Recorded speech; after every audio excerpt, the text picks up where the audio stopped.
Hi friends, మన GST video కింద ఒక పర్సన్ అయితే ఇలా కామెంట్ చేశారు. బ్రో, నాకు జిఎస్టీఐఎన్ నెంబర్ ఎన్ఏ వస్తుంది and ANR number pending for progress అని 4 స్టెప్స్ చూపిస్తున్నాయి.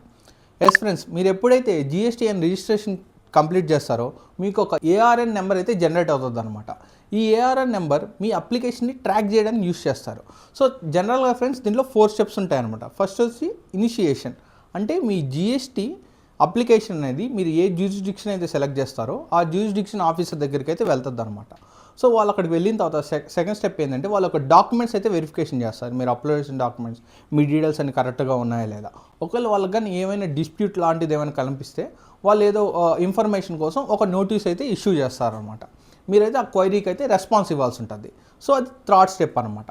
సో ఈ థర్డ్ స్టెప్ కంప్లీట్ అయిపోయిన తర్వాత ఫోర్త్ స్టెప్ ఏంటంటే మీ జిఎస్టీ నెంబర్ అయితే మీకైతే మీ మెయిల్కి, మీ ఫోన్ నెంబర్కి వస్తుంది అనమాట. జిఎస్టీ నెంబర్ అంటే యూజర్ నేమ్ అండ్ పాస్వర్డ్ అయితే మీకు జనరేట్ అయిపోద్ది.